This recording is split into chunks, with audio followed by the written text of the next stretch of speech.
Bonsoir à tous, ravi de vous retrouver pour ce débat électoral consacré aujourd'hui à la justice, la politique carcérale et la police. 6 invités sur notre plateau pour évoquer toutes ces questions ce soir. Vous le savez maintenant, chaque jour, Michel Gueillère va à la rencontre des Bruxellois pour connaître leurs sentiments par rapport au sujet au centre du débat. Et c'est tout naturellement à la place Poulart que nous allons le retrouver.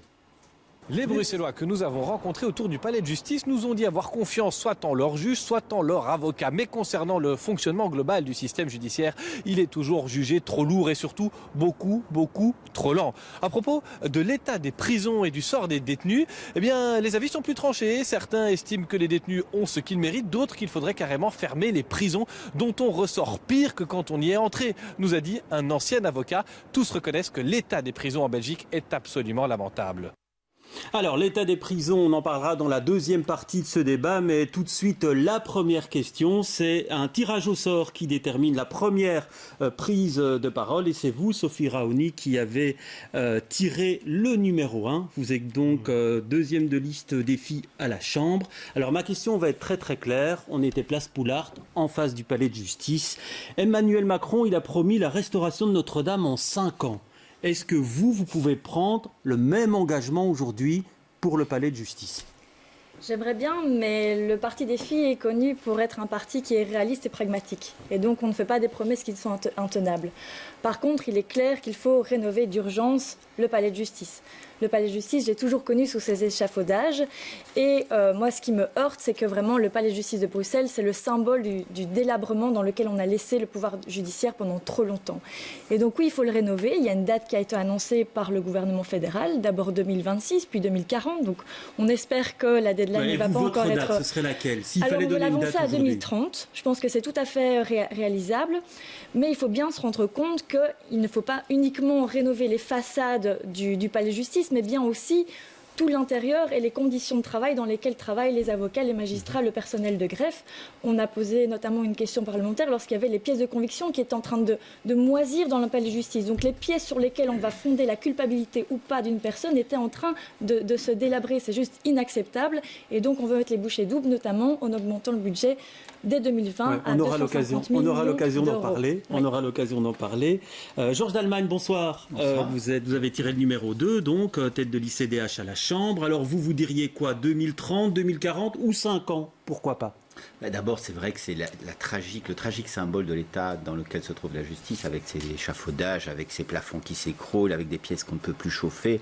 C'est véritablement pathétique, parce que c'est vrai que c'est le symbole de la justice en Belgique. Alors, moi j'ai un peu l'habitude des marchés publics. Je pense qu'on peut réaliser des marchés publics, y compris sur des immeubles aussi complexes, en 5 à 7 ans. Donc je ne comprendrais pas pourquoi cela prendrait plus longtemps que cela. Je pense qu'on peut effectivement avancer plus vite, et je crois qu'il y va de la crédibilité de la justice, parce que au-delà du symbole que cela représente, c'est quand même le lieu où se rencontrent tous les jours des justiciables, des avocats, des juges, et c'est là que se rend la justice tous les jours. Je pense que dans un État comme la Belgique, nous méritons mieux en matière de symbole pour la justice. Damien Thierry, bonsoir. Vous êtes 15e de liste MR à la Chambre. Alors vous persistez sur cette date 2040 pour la fin des travaux de rénovation du palais de justice ou pas ? Bon, en un premier temps, je pense qu'il faut avoir été visiter dernièrement le palais de justice pour se rendre compte de l'état de délabrement dans lequel il est. Et donc, il faut agir, bien entendu, au plus vite. Et je crois que c'est avant tout une question de volonté, une question de moyens.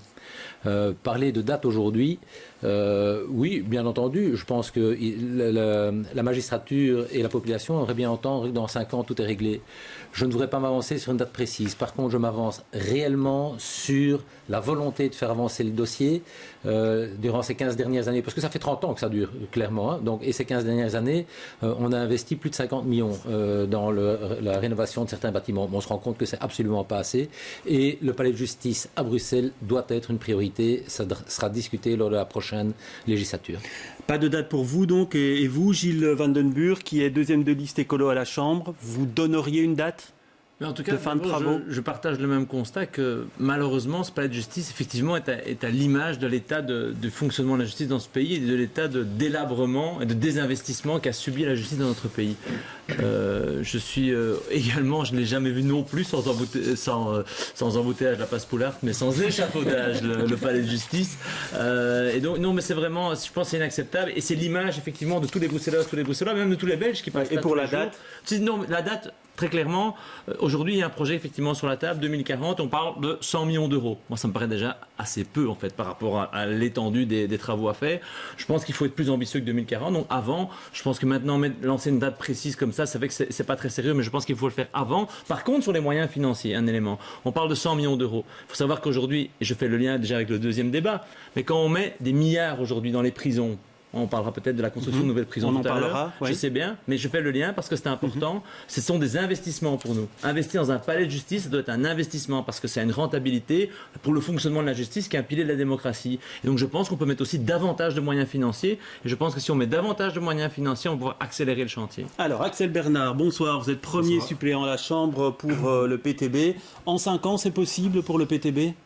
Bon, on verra, mais en tout cas, je suis quand même étonné de voir qu'ici on s'attriste, on trouve ça inacceptable, on s'apitoie sur l'état du palais de justice, alors que les différents partis qui sont autour de la table ici ont participé aux dernières législatures de manière ou d'une autre, parfois moins que d'autres, mais ils sont quand même co-responsables des investissements progressifs qu'a subi la justice et de l'État, notamment du palais de justice de Bruxelles. Mais alors, deuxième chose que je voudrais dire, c'est que finalement ce palais de justice, c'est le sommet de l'iceberg. Et je dirais que c'est toute la justice dans son ensemble qui subit aujourd'hui l'austérité. Et je peux vous assurer que toutes les justices de paix du pays ont des problèmes d'insalubrité ou de locaux, que toute une série de locaux de justice, de missions de justice ont des moyens, un manque financier assez important. Donc pas de date pour vous donnez pas de date? Non, parce que je pense que aujourd'hui il y a une urgence de financer la justice et ça commencera par effectivement le bâti, mais il y aura aussi toute une série de chantiers à mettre en œuvre à côté. Alors Caroline Désir, vous terminez ce premier tour de table, vous êtes deuxième de l'ISPS à la Chambre.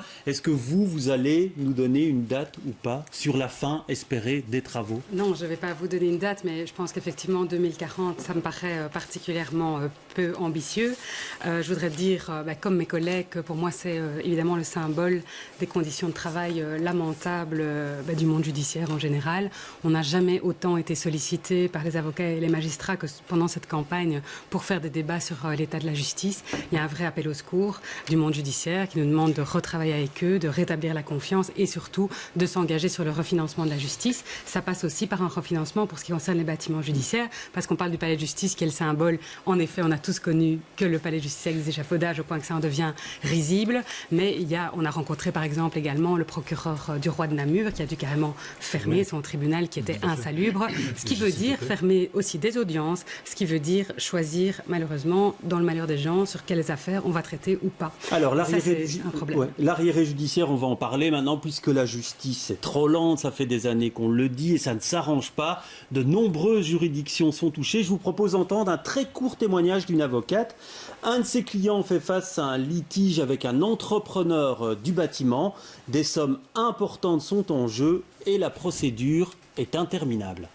Nous avons eu le cas d'un dossier où on a été obligé de bloquer sur un compte 50 000 euros. Donc c'était des travaux assez importants. Mais le délai d'appel, on plaidera en 2024.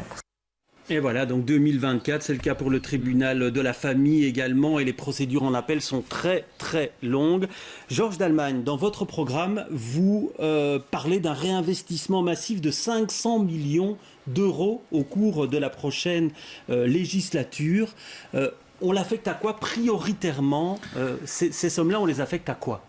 Alors d'abord, je veux dire que cet appel au secours et ce cri d'alarme que nous avons lancé il y a déjà quelques mois, on l'a fait in tempore non suspecto, et Maxime Prévost a dit « nous n'irons pas dans un gouvernement qui ne refinance pas massivement la justice ».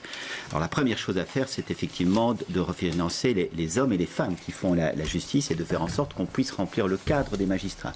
Il manque des dizaines de magistrats et donc toute une série effectivement d'audiences ne peuvent pas avoir lieu. C'est la première priorité. La deuxième chose, on le sait, la justice manque terriblement de moyens au niveau des ordinateurs, au niveau de la modernisation du fonctionnement de la justice. C'est très important de pouvoir équiper ces magistrats correctement. Beaucoup de magistrats nous disent, nous on fonctionne à l'âge de la pierre, c'est indécent, c'est inacceptable, on perd énormément de temps, il faut qu'on puisse effectivement utiliser les technologies modernes. Nous parlons aussi du fait qu'il faut pouvoir, dans l'avenir, probablement aussi faire appel à l'intelligence artificielle, on y reviendra peut-être, mais donc il faut pouvoir moderniser également la manière dont on fonctionne sur le plan des équipements. Et puis enfin, et puis surtout, et ça ne fait pas partie des 500 millions qu'on avait réclamés, mais c'est en plus de ces 500 millions, il y a évidemment toute l'infrastructure de la justice qui mérite effectivement un investissement. Je crois qu'encore une fois, on ne peut pas concevoir vraiment un état de droit si sa justice ne fonctionne pas. Le fait qu'aujourd'hui, quelqu'un qui commet une faute soit sanctionné des années après, reste en liberté ou éventuellement est incarcéré, mais ne sait pas quelle sera l'issue de son procès pendant des années, c'est inacceptable dans une société de droit. Alors Damien Thierry, on l'a vu, il y a eu une baisse donc des moyens octroyés à la justice pendant cette législature. Est-ce qu'on continue comme ça ou alors est-ce qu'on peut s'engager? Est-ce que votre parti s'engage maintenant directement à dire on ne fera plus cette erreur-là et on va refinancer la justice dans la prochaine législature?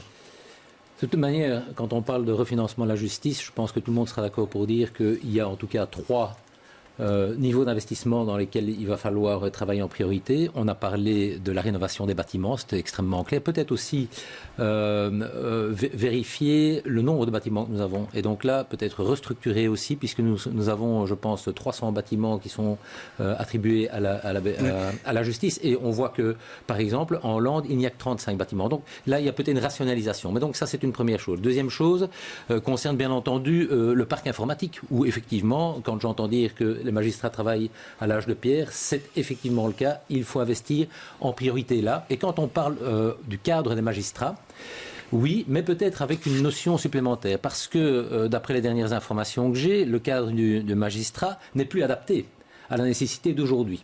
Et donc nous allons plutôt... Ça veut dire qu'il en faut plus ou moins? Oui, il en faut plus et certainement dans des situations bien particulières. Par exemple, comme nous l'avons connu ici dans le cadre de la problématique du terrorisme. Et donc nous sommes plutôt favorables à une sorte d'autonomie de gestion de l'ordre judiciaire, c'est-à-dire mettre des moyens à disposition de la magistrature qui elle-même, en fonction des besoins, des endroits et du moment, doit pouvoir utiliser ces moyens à bon escient. Ok, donc aucun chiffre sur leur financement nécessaire, comme le CDH s'y engage actuellement, pour être tout à fait clair. Le CDH dit 500 millions, le ministre Guéens donne 720 millions. Moi, je dis simplement qu'il faudra mettre les moyens nécessaires que pour pouvoir travailler dans l'amélioration des moyens pour la magistrature, en concertation avec la magistrature. Axel Bernard, vous vous y retrouvez dans cette proposition? Mais, bon, en tout cas, je pense qu'il y a un consensus pour dire qu'il faut absolument réinvestir dans la justice, mais je pense qu'on n'aborde même pas encore le fond du débat. Il faut de l'argent, oui, mais pourquoi faire? Aujourd'hui, il y a beaucoup de gens qui ne vont tout simplement pas devant les tribunaux parce que c'est tout à fait inaccessible financièrement pour eux. C'est devenu, la justice est une espèce de tour d'ivoire où il faut payer les avocats, les droits de greffe, les frais d'huissier. Donc c'est votre priorité, c'est réduire ces postes-là pour le justiciable. Oui, évidemment. Et là-dessus, je pense qu'il y a... Enfin, il faut être très concret. Je veux dire, il y a eu, de la part du gouvernement de droite de Charles Michel, une attaque phénoménale contre l'accès à la justice avec l'augmentation des droits de greffe. Mais plus encore, il y a eu, de la part du gouvernement Di Rupo, une mesure qui a fait très très mal à tous les citoyens, c'est le fait d'imposer une TVA à 21% sur les honoraires d'avocats, qui fait qu'aujourd'hui, le seuil pour aller en justice devient de plus en plus difficile et on crée une espèce de justice de classe où les gens qui ont les moyens peuvent y aller et ceux qui n'ont pas les moyens sont tout à fait exclus du droit aussi fondamental que la justice. Caroline Désir, on revient sur cette proposition, sur cette décision de TVA sur les honoraires d'avocats ou pas? Évidemment qu'on doit y revenir. L'accès à la justice est primordial. Donc vous avez fait une erreur alors à ce moment-là. Ça ne se dit... Non, c'est pas ça que je veux dire. Ça ne se négocie au niveau européen et pas au niveau fédéral une baisse sur la TVA. Donc on doit porter ce combat au niveau européen. C'est évidemment fondamental. Mais il y a autre chose en termes d'accès à la justice, c'est les plafonds de revenus qui sont pris en compte pour l'octroi de l'aide juridique, qui sont bien trop bas. Et nous proposons de les augmenter de 350 € parce qu'effectivement, on a toutes les personnes qui sont juste au-dessus du seuil de pauvreté qui n'ont pas accès à la justice. Et la justice est devenue vraiment un luxe. La classe moyenne n'est plus capable de se payer un procès. Et donc là, on a un vrai problème par rapport à ça. Donc, il faut effectivement refinancer la justice pour permettre cet accès aux justiciables, mais aussi évidemment pour rénover les bâtiments, on en a parlé, mais aussi pour aider le personnel. Je voudrais terminer avec ça. Les cadres légaux ne sont pas remplis, alors que c'est la loi. Donc le gouvernement a sciemment violé la loi. On est à même pas 90% en moyenne de remplissage du cadre, mais dans certains arrondissements judiciaires, c'est bien pire. On ne tient même pas en compte là-dedans les malades de longue durée et les juges déplacés. Ça veut dire que dans certains arrondissements, on est à 50 ou à 70%. Donc on doit fermer des audiences et c'est du coup des délais totalement déraisonnables. C'est une critique qu'on entend souvent, Damien Thierry. Le gouvernement a voulu mettre la justice au pas. Vous répondez quoi par rapport à ça? Non, il n'est pas question de mettre la justice au pas. Au contraire, je pense que chacun s'est rendu compte aujourd'hui qu'il y avait un manque, certainement par rapport au nombre de magistrats que nous avions. Et c'est vrai que les différences sont en fonction des régions. Et on a tout à fait conscient. La raison pour laquelle j'ai dit que dans nos priorités, il fallait aujourd'hui, en concertation avec la magistrature, parce qu'on ne les a peut-être pas suffisamment écoutés, s'assurer de pouvoir mettre à disposition les moyens qui permettraient de récupérer l'arriéré judiciaire. Oui, bien sûr. Mais donc ici, manifestement, et j'ai bien compris que les avocats avaient été en appel de cette situation. Très bien. Et je comprends ça personnellement absolument bien. Je dis simplement qu'il faudra maintenant leur donner cette autonomie de gestion de manière à ce qu'ils puissent résoudre leurs problèmes auxquels ils sont confrontés. Je vois Fernand de la tête, M. Van Den Burg. Pas d'accord avec cette proposition d'autonomie de gestion? Je pense que c'est un peu un écran de fumée de dire ça. Je pense qu'il y a deux priorités. On l'a vu. Sur les chiffres, c'est important. Effectivement, le cadre aujourd'hui n'est pas rempli. On est à 83% selon avocat.be. Et qu'est-ce que ça veut dire? Ça veut dire que concrètement, aujourd'hui, il manque plus ou moins 200 magistrats. Il manque plus ou moins 1000 employés en lien aussi avec la justice. Donc, ce sont vraiment des hommes et des femmes qui manquent pour faire fonctionner notre justice. On a parlé des retards tout à l'heure, des cours d'appel de Bruxelles et d'Anvers. C'est 4 ans d'attente en appel au civil et 2 ans au pénal. C'est impensable dans un état de droit au XXIe siècle. Et votre proposition? Donc, notre proposition, donc, la priorité, c'est le refinancement, effectivement. Oui, vous ne citez pas de chiffres dans votre programme. C'est vrai, parce que je trouve que c'est... Mais par contre, ça doit être massif. Alors 500 millions, c'est vrai que le ministre de la Justice lui-même, j'aurais aimé qu'il le dise d'ailleurs, pendant qu'il était de plein exercice et pas en campagne électorale, Koen Geens, parle de 750 millions, effectivement. Ce que je veux préciser, c'est que les 500 millions ne comprennent pas les bâtiments, évidemment. Non, tout à fait. On est d'accord, c'est le fonctionnement. Oui, tout à fait. J'entends.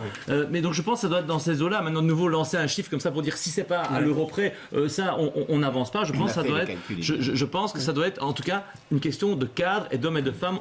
Ça c'est la priorité. La deuxième priorité c'est l'informatique. On en a déjà dit. Je pense qu'il suffit d'écouter un tout petit peu les acteurs du secteur pour comprendre à quel point c'est un drame. Et le troisième point, mais pour nous, c'est une question de politique et de vision de société. L'accès à la justice c'est fondamental. Relever les plafonds pour tous ceux et celles qui aujourd'hui effectivement vivent un tout petit peu au-dessus du seuil de pauvreté, qui n'ont plus les aides, et les aides et puissent avoir un accès gratuit à la justice. C'est de nouveau une question de démocratie. Alors vous, Sophie Raoni, vous citez un chiffre, le déficit, un chiffre, c'est 1 milliard sur l'ensemble une augmentation linéaire de 200 millions d'euros par an pendant toute la législature. Ça fait donc 1 milliard en plus dans 5 ans. Mais oui, je pense que ce chiffre est à la mesure du réel investissement qu'on doit faire dans le pouvoir judiciaire. Il faut bien se rendre compte que... Vous arrivez comment à ce chiffre-là? Puisque là, certains ne citent pas de chiffre. Vous y allez en disant il faut 1 milliard. Pour faire quoi? C'est un chiffre qui a été avancé suite à une concertation avec les acteurs de terrain, donc notamment l'avocature et la magistrature. On ne le sort pas de notre chapeau. Mais je pense que c'est important de souligner qu'investir dans la justice n'est pas une dépense à fond perdu, c'est un réel investissement dans la sécurité de nos citoyens, mais aussi dans l'économie, puisque l'insécurité juridique fait que ça freine finalement les investissements. Et donc c'est vraiment une priorité pour nous, et d'ailleurs on l'a dit aussi que sans réelle volonté d'investir dans la justice, on ne rentrerait pas dans un gouvernement fédéral. Pourquoi? Parce qu'effectivement, ça conditionne le remplissement du cadre. Ça veut dire que constamment, en moyenne, les magistrats travaillent, en tout cas le personnel travaille à 4 personnes sur 5. C'est invivable, que ce soit dans n'importe quel travail, c'est ressenti comme tel. D'ailleurs, je pense qu'aussi le MR noie un peu le poisson en disant que la nécessité, c'est de revoir le cadre. Je pense que l'urgence, c'est de le remplir et que si la volonté avait été vraiment d'évaluer la charge de travail objective des cours et tribunaux, pourquoi ne pas avoir fait ce travail durant ces 5 ans? au lieu de violer la loi.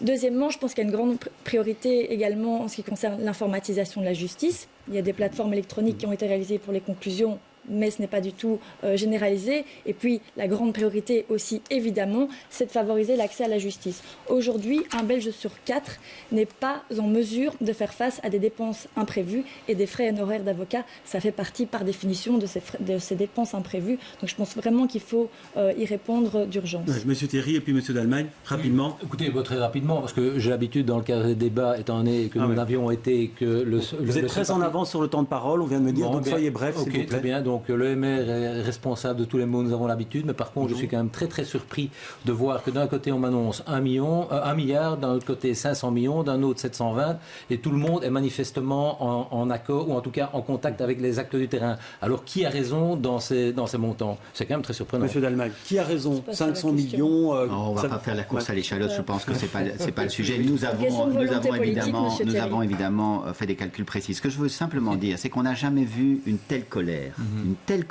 de la part des avocats qui portent plainte contre l'État, de la part de la justice qui également porte plainte, de la part des magistrats qui sont dans la rue, de la part des justiciables qui effectivement peuvent de moins en moins payer la justice, et ça c'est vrai, c'est un vrai problème l'accès à la justice, et nous proposons aussi d'augmenter les plafonds. Et donc moi je dirais simplement sur cette question-là, faisons-en collectivement une priorité, une affaire d'État, parce que véritablement, c'est une grande urgence pour l'avenir, pour demain, pour l'ensemble de nos citoyens. Caroline Désir. Je voulais ajouter que dans notre programme aussi, nous avons évalué ce besoin de refinancement à 1 milliard d'euros, c'est-à-dire 200 millions d'euros par an sur l'ensemble de la législature. On pense que cette somme doit être plus ou moins divisée en 3 entre l'accessibilité à la justice, les bâtiments et le personnel, donc des enveloppes de 60-70 millions par an pour chacun de ces 3 points. Mais il y a aussi la question de comment est-ce qu'on finance ça. Et donc on a des pistes de financement qui sont sérieuses, qui est d'abord évidemment la lutte contre la fraude fiscale. Vous savez que on n'a jamais aussi peu fait en lutte contre la fraude fiscale que depuis 2014. Mais il y a aussi, nous on voudrait aussi instaurer la proportionnalité des droits de grève par rapport aux revenus du justiciable, et idem pour les amendes routières. Vous savez que pour l'instant, on a augmenté assez fort les droits de grève, ce qui est un problème en termes d'accessibilité judiciaire, mais de manière linéaire. Donc quels que soient les revenus du justiciable, il paye la même chose. Donc on pense qu'on pourrait avoir des nouvelles recettes en instaurant une proportionnalité en fonction des revenus. Oui. Ce milliard, vous le financez comment, Sophie Raouni? Alors effectivement, les mannes budgétaires existent. Il y a la lutte contre la fraude fiscale, mais il faut arrêter de faire croire que le montant, l'économie souterraine que représentent les 20-25 milliards qu'on avance souvent, on pourrait décemment les récupérer comme ça. Ça ne marche pas comme ça. Mais très clairement, c'est une manne budgétaire qui existe, mais pour ça, il faut une volonté politique dans l'autre Et donc on sacrifie d'autres politiques pour dans la lutte réinvestir contre dans la la fraude justice. fiscale. Or, le gouvernement fédéral, qu'est-ce qu'il a fait par rapport à ça? C'est qu'il a réduit les effectifs dans l'administration fiscale, allez-y, à la CETIF. Et donc, il faut une volonté politique des deux côtés, sinon on n'y arrive pas. Mais il y a aussi tout ce qui concerne le droit fiscal en tant que tel. Le droit fiscal en tant que tel en Belgique manque de transparence, est truffé de niches fiscales. Et tant qu'on ne s'y attaque pas, on aura à chaque fois des millions, voire des milliards qui nous échapperont. Donc je pense que les mannes budgétaires existent, mais il faut une volonté politique de s'y attaquer. Non, mais je voulais rajouter par rapport au financement, parce qu'évidemment c'est une question qui se pose, et elle est très légitime. Vous reconnaissez qu'en 500, 700 millions, il faudra au moins ça, vous le financez comment pour que ce soit clair? Je pense qu'il y a deux types de dépenses. Il y a les dépenses effectivement budgétaires de fonctionnement, et donc d'engagement, comme je le disais, d'hommes et de femmes, et donc là, ce sera des choix à faire dans les discussions budgétaires. Et donc on rogne sur d'autres politiques je veux dire, des choix budgétaires, c'est une vision politique qui se traduit. Par contre, il faut aussi se rendre compte que c'est de l'investissement, comme ça a été dit, d'investir dans la justice. Et là, on peut imaginer aussi d'autres mécanismes pour investir dans la justice. Oui. Je pense qu'il va falloir faire appel à ces différents mécanismes. On l'a fait dans d'autres dossiers, dans d'autres domaines. Je pense qu'il faut pouvoir aussi avoir la volonté politique de le faire pour la justice. Axel Bernard, oui, juste un instant. Oui, écoutez, c'est assez simple. Le budget de la justice, ça représente plus ou moins 0,77% du budget de l'État. Et la moyenne européenne est à 2,2. Donc il faut un refinancement structurel. Et donc c'est effectivement un choix par rapport à d'autres priorités.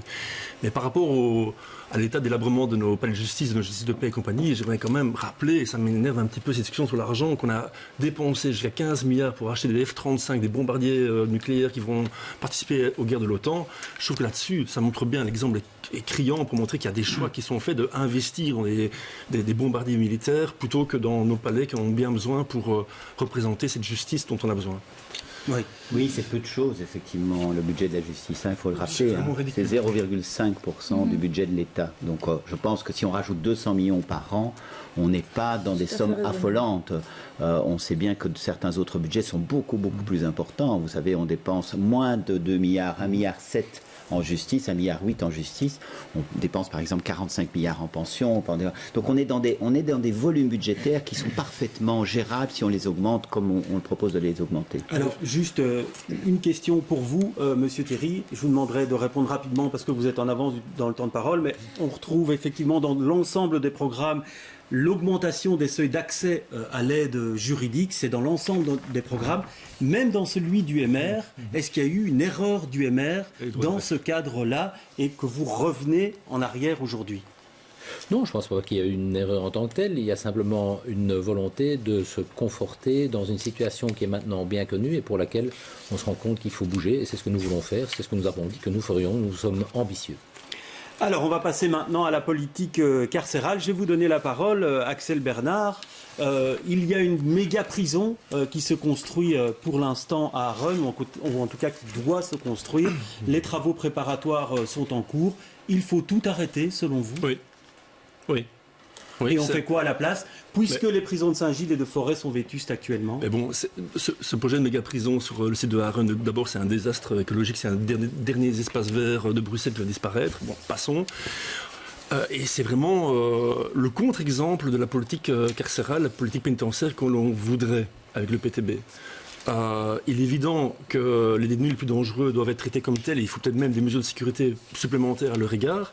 Mais les exemples internationaux nous montrent qu'en réalité, ce qu'on a besoin pour pouvoir faire le travail de réinsertion qui est nécessaire dans les prisons, pour faire le travail d'accompagnement nécessaire qui est dans les prisons, on a besoin de structures beaucoup plus petites, où tous les gens qui ne représentent pas un danger peuvent avoir un accompagnement spécialisé, peuvent pouvoir avoir des projets pour, une fois qu'ils sortent de prison, ne représentent plus un danger pour la société.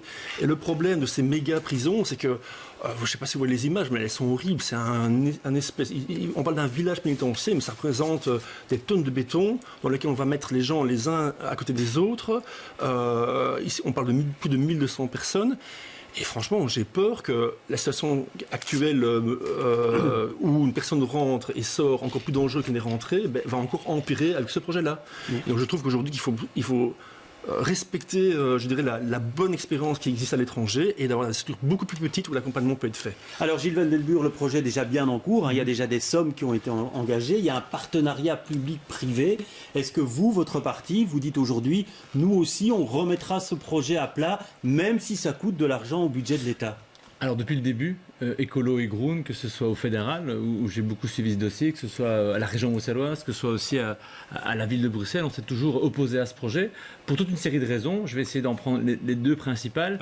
C'est effectivement la vision carcérale. De un, effectivement, c'est pas notre vision carcérale, une méga... mais je répondrai aussi, vous m'interrompez, mais je vais répondre, j'ai aucun souci, puisque... la vision de la politique carcérale, c'est-à-dire effectivement aujourd'hui construire des méga prisons de 1200 détenus, parce que c'est ça qui est prévu ici. Est-ce qu'on arrête le projet ? C'était ça ma question. Sur le fond, l'endroit, la distance par rapport au palais de justice, toute une série aussi de problèmes de gouvernance. Donc ce dossier, c'est l'opacité de A à Z. On n'a aucune idée du budget. Moi, en tant que député, j'ai essayé d'aller voir les contrats. J'ai pas eu accès aux chiffres, à rien. Donc il y a une opacité totale sur ce partenariat public-privé. Et demain au gouvernement fédéral, vous faites quoi, Gilles ? Et donc demain au gouvernement fédéral, ce que nous attendons, c'est d'abord, il y a des procédures juridiques en cours. Hein. Donc le Conseil d'État va devoir rendre un avis en juin ou en septembre. Et donc, en tout cas, l'avis a été négatif du Conseil d'État. Il doit confirmer cet avis. S'il le confirme, ça veut dire que les permis vont être cassés. Ce que nous espérons, sincèrement. Mais si les permis sont cassés, oui, nous remettrons ce projet à plat et sur la table, clairement, parce que en l'état actuel, ce n'est pas pour nous acceptable. Je pense qu'on est les seuls à s'être opposés à tous les niveaux de pouvoir. J'aurais bien aimé que vos collègues PTB au fédéral, d'ailleurs, m'accompagnent dans les démarches qu'on a prises, avec d'ailleurs d'autres collègues. Mais j'ai jamais vu les collègues PTB, enfin voilà, les députés PTB. Oui, d'accord, mais depuis janvier, toutes les décisions à la ville de Bruxelles ont été prises avant janvier 2019, et ça ne vous a pas échappé, ne m'interrompez pas. Si la réponse ne vous plaît pas, ce n'est pas de ma faute. On verra bien. On est là depuis janvier 2019 avec les collègues écolo et chemin, donc on verra bien très bien. Mais ne dites pas qu'on a nous pris des décisions, ce n'est pas vrai. Restons dans les faits et dans la réalité des choses. Mais je vous assure qu'on est très volontariste. Caroline Désir, j'aimerais bien que vous le soyez aussi. Caroline Désir, par rapport à l'attitude de la ville qui, c'est vrai, où le PS siège, et c'est vrai, elle ne s'est pas opposée fermement à ce projet. Est-ce que vous pensez que ce projet-là, c'est un mauvais projet et qu'il faut le remettre sur le métier? Moi, je crois que ce qu'il faut remettre sur le métier, c'est l'ensemble de notre système pénal, à vrai dire. Alors, ce dossier est évidemment complexe, on l'entend. D'ailleurs, on verra un peu ce que donneront les procédures au Conseil d'État. Il y a différents problèmes, notamment l'accessibilité pour les familles des détenus. Effectivement, ce n'est pas un site très accessible. Ça a posé un certain nombre de problèmes. Mais je voudrais juste dire quelque chose d'un peu plus général. Moi, je suis allée, il y a un peu moins d'un an, à la prison de Forêt, à l'invitation de plusieurs associations qui nous ont dit, vous savez, quand vous êtes parlementaire, vous avez le droit, mais aussi le devoir de temps en temps de pousser la porte des prisons pour aller voir ce qui s'y passe. Et je vous avoue que j'ai vu beaucoup de choses dans ma vie et j'avais déjà eu l'occasion d'aller en prison lorsque j'étais avocate. Mais je suis quand même sortie avec vraiment mal au ventre, quoi. Les conditions de détention à la prison de Forêt, d'ailleurs, ils sont en régime semi-ouvert. Ce sont des détenus qui sont en bout de peine. Ils sont je termine juste ça. Ils sont à 3 dans des cellules avec un seau en guise sanitaire. Donc ça veut dire qu'il faut construire cette prison à Rennes, selon vous, il faut qu'on fasse quelque chose pour Forêt le et Saint-Gilles. Le plus vite possible. Et donc ce projet-là, même s'il n'est pas bon, il faut le garder. On ne peut pas imaginer que des gens qui vivent là-dedans sortent dans un état normal. Je suis désolée, c'est aussi simple. Et donc pour répondre à ma question, ça veut dire que même si cette prison n'est pas la solution idéale à Rennes, pour vous, il faut garder ce projet-là. Mais au moins, il y aura des bâtiments, je dirais, qui sont salubres. On peut imaginer d'autres conditions de détention dans un projet avec une architecture nouvelle. Franchement, allez pousser la porte des prisons de Forêt de Saint-Gilles et vous comprendrez ce que je veux dire, quoi. C'est vraiment inacceptable. On garde ce projet. Alors, je pense que ce projet doit être amélioré parce qu'il dans l'état, il n'est pas bon. Mais imaginez qu'on garde effectivement, je suis d'accord avec Caroline Désir, des détenus à Saint-Gilles et à Forêt dans une prison surpeuplée où les toilettes ce sont des seaux. Moi j'ai été plusieurs fois j'ai d'ailleurs régulièrement fait le tour des prisons du Royaume. Je pense que c'est très important. On voit l'état d'une démocratie à l'état de ces prisons et donc je trouve que c'est indécent. Et donc effectivement il faut un mouvement. Alors que le projet soit pas bon, soit pas parfait, je le conçois clairement et on a encore la possibilité effectivement de l'aménager, de le transformer, d'en faire quelque chose qui soit effectivement plus conforme à ce que nous pensons être effectivement un lieu de détention. Mais je pense qu'on ne peut pas se passer de déménager ces détenus. Ce serait vraiment catastrophique pour eux, pour nous, pour la justice, pour l'état de droit. Ouais, je vous vois opiner. Vous êtes sur la même longueur d'onde que Georges Dallemagne sur ce sujet-là, Sophie Raoni? Oui, tout à fait. Les conditions de détention à Forêt, Saint-Gilles et Berkendal sont totalement indignes. Il faut faire quelque chose. Mais ce qu'on reproche au projet de Aaron, et on l'a porté fort au niveau fédéral, notamment avec Colo et l'ensemble des partis de l'opposition, c'est 2 choses. La première, c'est sur la forme. Donc, c'est la formule du partenariat public-privé qui a été retenue sans aucune transparence vis-à-vis des parlementaires, alors que les parlementaires ont quand même, dans toute démocratie, un droit de regard sur les budgets qui sont affectés à des grands projets, notamment pour un grand complexe pénitentiaire. Et pendant 5 ans, on a réclamé de la transparence par rapport à ce projet, on n'a pas pu l'obtenir. On a déposé un texte pour obtenir un audit auprès de la Cour des comptes et ce texte n'a jamais pu être voté parce qu'on sentait bien que la majorité bloquait et préservait le gouvernement par rapport à ça. Ça, c'est une première chose. Deuxième chose, c'est sur le fond, parce qu'effectivement, ça va en total contre-courant de ce qui doit être fait pour favoriser la réinsertion des détenus. La prison, elle remplit 3 objectifs. La protection de la société, la punition du condamné et la protection. Ouais, donc pour résumer, vous n'aimez pas le projet, mais vous le gardez tout de même, si je vous ai bien compris, vu l'état des 2 prisons bruxelloises. Il faut une alternative, mais je pense que le gouvernement doit vraiment mêler et discuter avec les autres pouvoirs pour pouvoir arriver à une solution qui soit acceptable pour tout le monde. On va voir sa copie. Damien Thierry. On revoit la copie ou pas? Pour faire bref, puisque j'ai plus beaucoup de temps de parole, nous sommes évidemment vraiment derrière ce projet. Je rappelle que ce projet date de 2008 et que tant le PS que le CDH étaient partie prenante. 10 ans après 2018, on arrive à un accord qui est maintenant signée pour la construction. Et effectivement, peut-être que la procédure n'a pas été tout à fait transparente, mais elle doit rester. Elle doit rester aussi fonction de ce que la loi permet dans le cadre de ces procédures. Donc nous sommes vraiment demandeurs parce qu'on a parlé de Saint-Gilles-de-Forêt, il y a Berkendal qu'il ne faut pas oublier non plus. Et effectivement, c'est une possibilité et une nécessité que pour améliorer la situation des différents détenus dans les différentes institutions. Gilles Van den Burg, rapidement. Oui, mais c'est pour confirmer que Forêt-Berkendal, Saint-Gilles, j'ai aussi visité récemment, c'est totalement inacceptable et intolérable comme condition. C'est clair, il faut sortir de là, je veux vraiment être très clair là-dessus. De nouveau, la prison de Haren, pour les éléments que nous avons, on estime que ce sera un coût pour la collectivité de 2 milliards d'euros sur 25 ans, parce que c'est un partenariat public. Des éléments qu'on a, puisqu'on ne connaît pas, on n'a pas accès au contrat.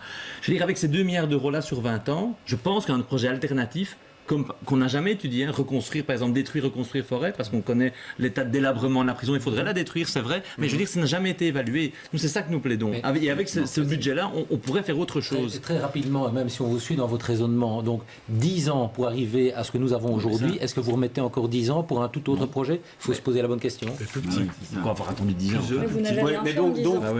Donc si effectivement on repart à zéro, on perdrait de nombreuses années. Gilles Van den Burg, est-ce que vous êtes prêt à prendre cette responsabilité-là aujourd'hui? Mais si c'est pour, sur les mêmes sites, reconstruire certaines parties, aile par aile. Aujourd'hui, à Saint-Gilles, il y a une nouvelle aile qui est en moins mauvais état que les autres, par exemple. On peut imaginer des solutions intermédiaires. Mais c'est vrai que les conditions actuelles de détention et de travail, d'ailleurs, des travailleurs et des travailleuses qui sont en prison, sont intenables dans les prisons bruxelloises. Aujourd'hui, c'est très clair. Alors, je voudrais faire un rapide tour de table sur la population carcérale, qu'elle ne cesse d'augmenter. Il y a 10 350 détenus pour 9 219 places. C'est ce que j'ai trouvé dans votre programme, Gilles Van den Burg. Vous parlez également de limiter la détention préventive. Pour tout vous dire, ça fait un peu plus de 20 ans que je fais des débats électoraux. Je le retrouve dans chaque programme. Qu'est-ce qui nous dit aujourd'hui que vous allez effectivement le mettre en œuvre dans un gouvernement, cette limitation-là? Mais disons que notre vision, comme je le disais, de la politique carcérale est très différente de celle qui a été effectivement dans tous les master plans depuis 2008. C'est vrai, ça a été porté par tous les gouvernements. Ici, qu'est-ce que l'on veut dire? C'est que de un, il y a trop de monde en fait dans les prisons parce qu'il y a toute une série de personnes qui n'ont rien à y faire. Oui, mais comment fait-on? C'est ça ma question. Là, oui, très concrètement, comment nous diminuerions le nombre de détenus, effectivement, qui est trop élevé. Dans toute une série de personnes, je pense par exemple à tous ceux et celles qui ont des maladies graves, des problèmes, qui n'ont rien à faire en prison. Il y en a toute une série. Tous ceux qu'on met régulièrement et rapidement en détention préventive. La Belgique, aujourd'hui, est condamnée au niveau européen très régulièrement. Et vos propositions? Donc c'est effectivement de moins rapidement mettre toute une série de personnes en détention préventive. Qu'est-ce que ça veut dire détention préventive? C'est les mettre en prison en attendant leur procès parce qu'on estime qu'il y a un risque de fuite. Mais on estime qu'aujourd'hui, certaines personnes, il y a un risque de fuite. Oui, mais de nouveau, c'est beaucoup trop, le nombre de personnes que l'on met en préventive est sans doute beaucoup trop élevé en Belgique. De nouveau, ce sont des instances européennes qui le disent. Et avec ces mesures-là, nous estimons qu'il faut diminuer de manière importante le nombre de détenus en Belgique. Georges Allemagne. Alors il y a deux mesures, je pense, sur lesquelles on peut travailler vraiment de manière efficace. La première, c'est que comme la justice est extrêmement lente, qu'il faut des années avant un procès, les magistrats, les juges, mettre en détention préventive, en disant, ben voilà, comme ça il aura déjà subi une peine. Donc ce qu'il faut faire, c'est raccourcir évidemment le temps du jugement pour faire en sorte qu'on ne mette plus en détention préventive des gens qui ne doivent pas être en détention préventive. Ça, c'est la première mesure. La deuxième mesure, c'est qu'on a un taux de récidive en Belgique qui est énorme. Vous savez qu'un détenu sur deux est en récidive. Et donc 57% des détenus sont en récidive. Et donc là aussi, nous avons un taux de récidive qui est très important. Pourquoi? Parce que le temps de la détention n'est pas du tout mis à profit pour faire en sorte que cette personne puisse se réinsérer ultérieurement dans la société. Et donc ça, c'est un élément extrêmement important. Et le troisième élément, je pourrais rajouter, c'est qu'effectivement, les peines de prison sont de plus en plus longues. Et on a tendance à aller en bout de peine aujourd'hui. Et donc ça aussi, ça encombre les prisons. Et je pense qu'il faut faire en sorte qu'on n'ait pas des détenus qui aillent en bout de peine, parce qu'il est plus facile de les réinsérer, parce que lorsqu'ils sortent avec une libération conditionnelle, on peut les encadrer. Lorsqu'ils sortent en bout de peine, quand ils ont fini la peine, on ne peut plus les encadrer. Alors il y a aussi la difficulté d'expliquer à la population, effectivement, que les détenus ne vont pas en bout de peine et qu'ils ont intérêt à sortir en conditionnel. Comment fait-on par rapport à cette demande de la population population qu'on entend parfois de plus d'incarcération et de plus de détenus qui vont en bout de peine, Caroline Désir. Il faut commencer par expliquer que notre système pénal est en échec puisque 57% des condamnés récidivent, mais c'est encore plus quand on prend les chiffres de ceux qui sont passés par la case prison, on est à 70%. Donc en fait, on échoue à protéger notre société, globalement. Donc notre système pénal est en échec.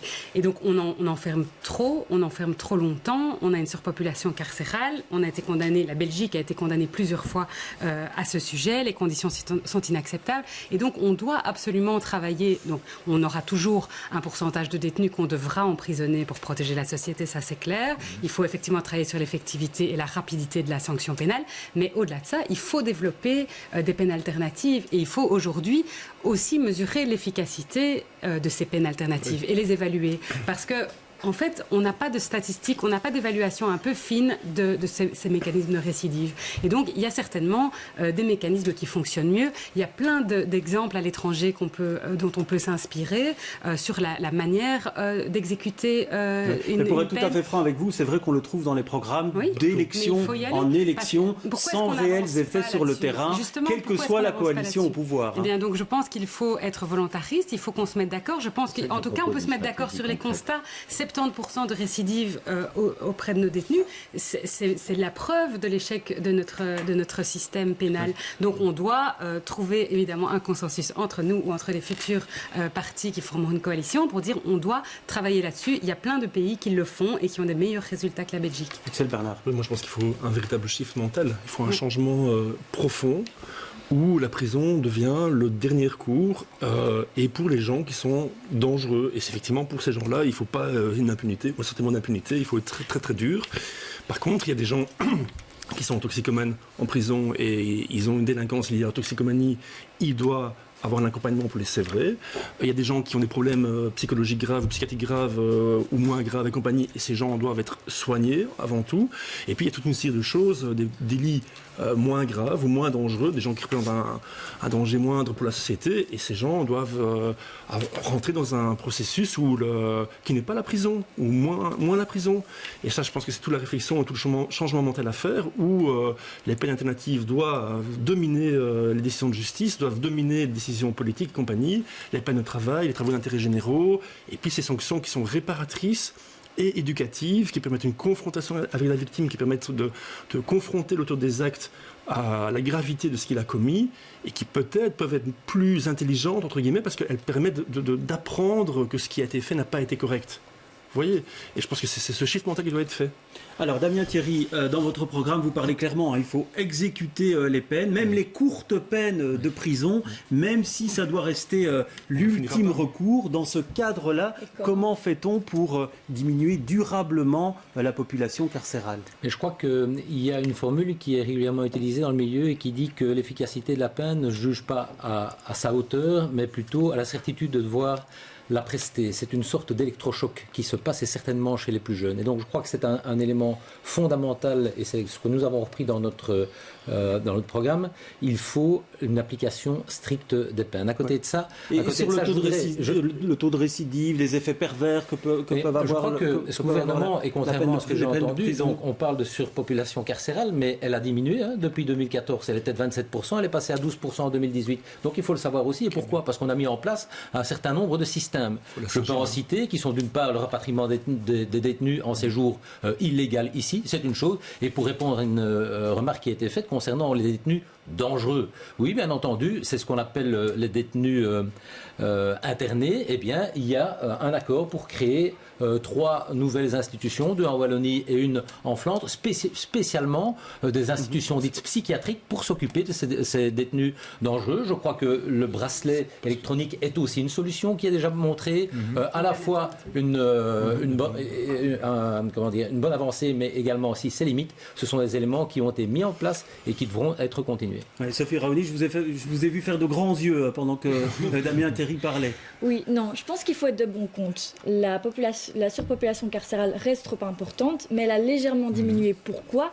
Notamment parce qu'on a créé des centres de psychiatrie légaux qui ont permis justement de mettre des internés dans des centres qui sont adaptés, même s'il reste des internés qui ne sont pas soignés correctement, il faut pouvoir y répondre. Mais je pense qu'il y a deux leviers principaux qui doivent être activés.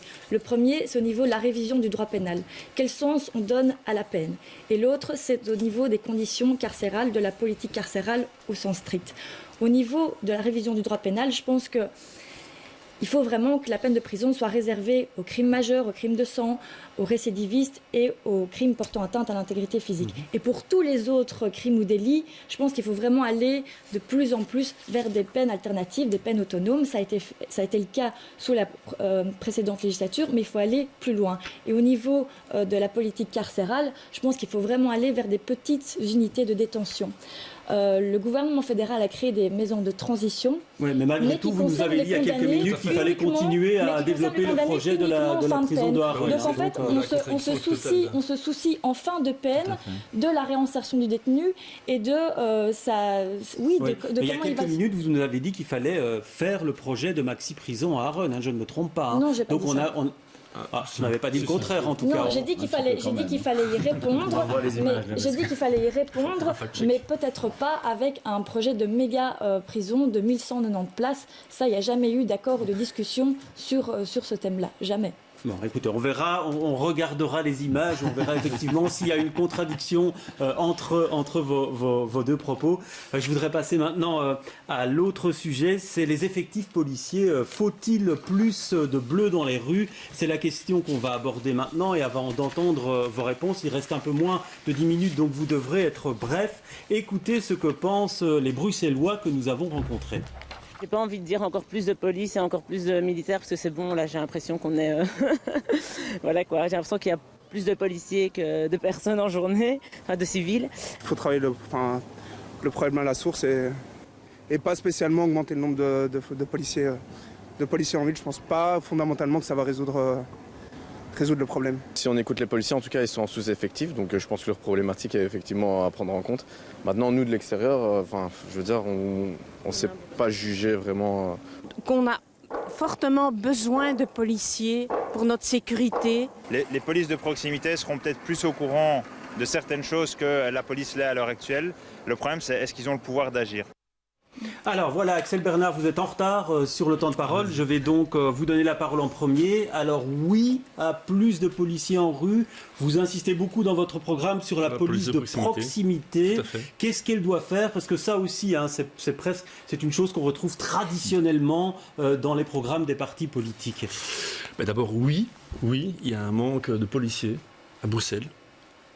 J'ai encore eu l'occasion de discuter il n'y a pas si longtemps que ça avec le chef de corps de la police nord-est de Bruxelles, et il m'expliquait, alors que ma commune Scarbeck connaît des graves problèmes d'insécurité routière, que l'effectif affecté à l'unité de police sécurité routière, il manquait la moitié du personnel. Donc c'est quand même assez important, assez inacceptable. Alors la faute à qui? Que fait-on? Alors ça c'est le... Oui, donc c'est tous des gens qui n'étaient pas engagés ou qui étaient en procédure d'engagement. Donc il y a toute une série de lenteurs administratives.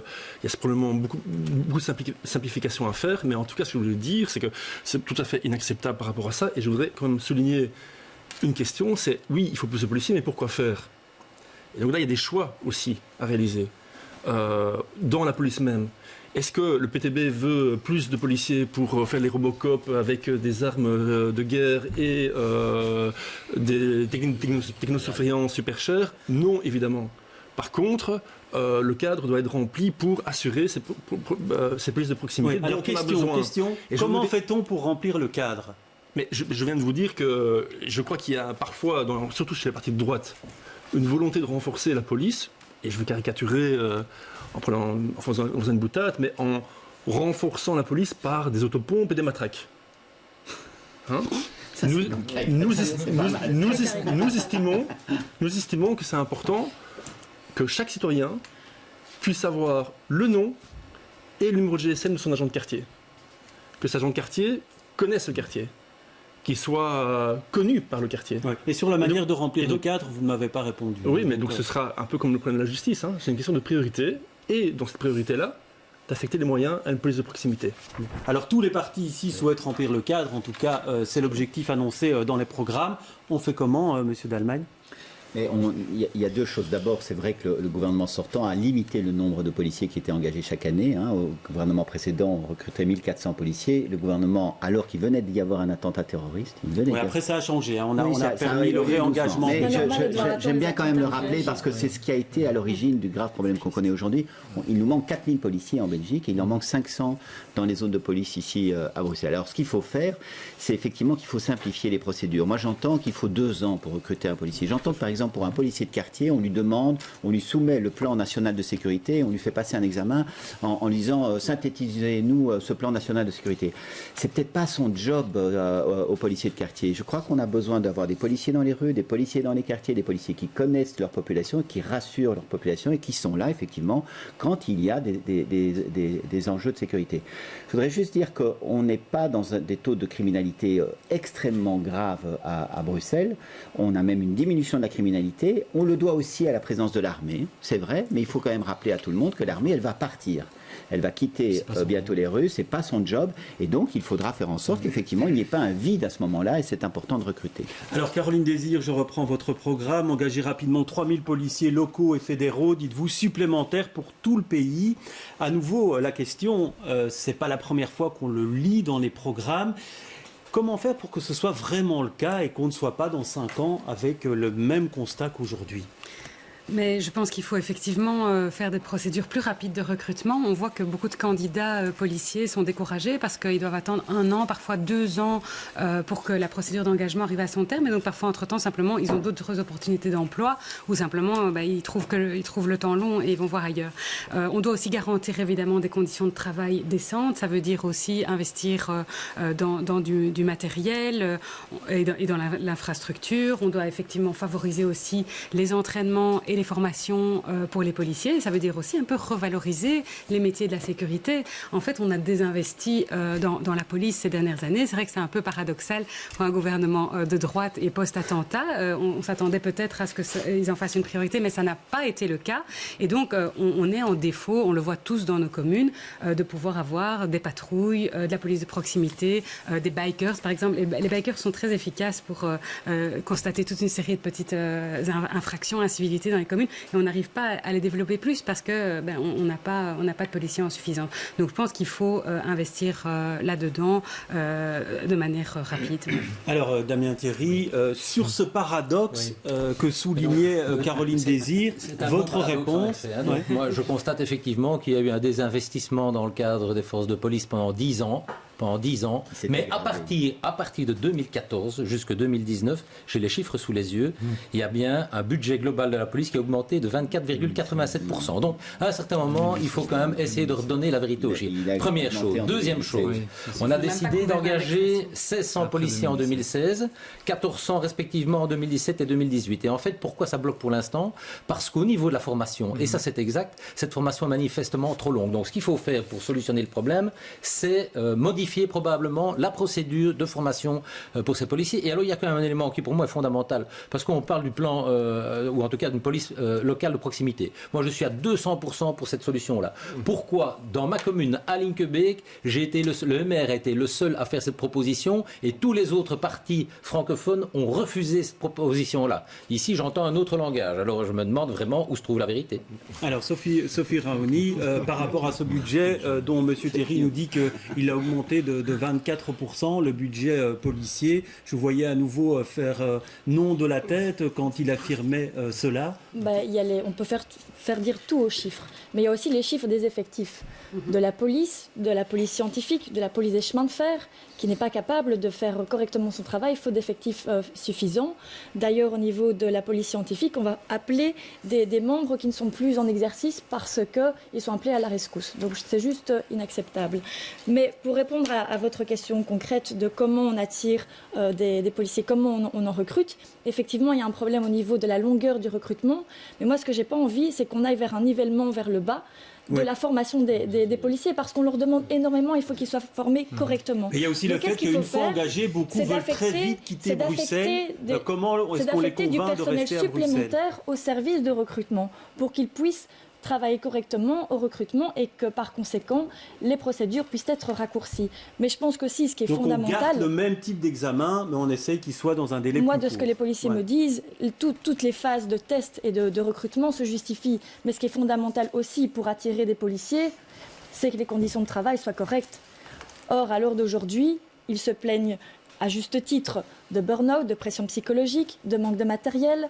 Voilà, je pense que les conditions de travail sont vraiment exécrables et qu'on doit pouvoir agir notamment contre les violences à l'encontre des policiers aussi. Ce sont des faits qui sont en constante augmentation.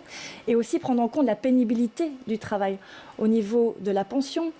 Se rendre compte aussi que les échelles barémiques n'ont plus été revues depuis 17 ans. C'est juste inacceptable. Voilà, une série de constats et donc on découle des propositions que vous défendez. Il reste un peu moins d'une minute, Monsieur Van den Burg, donc je vous demanderai d'être très bref, d'autant que vous êtes en avance sur le temps de parole par rapport à toutes ces propositions. Est-ce que vous vous y retrouvez ou il y en a une en plus que vous voudriez mettre en exergue? Deux éléments qui complètent ce qui a été dit et qui rajoutent un élément.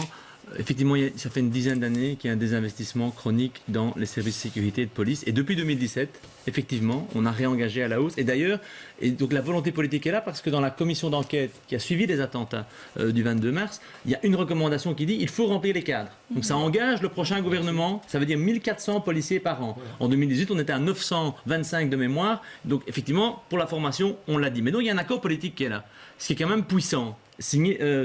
Voté par l'ensemble des partis au Parlement. Donc ça engage le prochain gouvernement. Un autre élément que je voulais souligner, c'est effectivement revaloriser aussi le métier d'agent de proximité. C'est aussi une priorité pour nous, mais ça veut dire aussi le rendre attractif en termes de salaire, de conditions de travail. Et dernier élément, il y a eu un grand débat pendant cette législature, c'est la privatisation de certains services de police. Et ça, pour nous, c'est inacceptable. Aujourd'hui, on sent, et c'est surtout, je pense, dans le chef de la NVA, une volonté de vraiment rendre impossible le travail policier, de dire tiens, on n'a plus les moyens, on ne sait plus le faire, on le transfère vers le privé. Ça a été le cas, nous nous y sommes opposés et nous continuerons à nous y opposer. Voilà, je ne pourrais pas refaire un tour de table sur cette question. Veuillez m'en excuser puisque le temps qui nous était donné est terminé. Merci d'avoir assisté à ce débat. On se retrouve demain pour un nouveau thème qui risque d'être aussi un peu polémique. Ce sera le vivre ensemble. Très bonne soirée à tous. Bonsoir.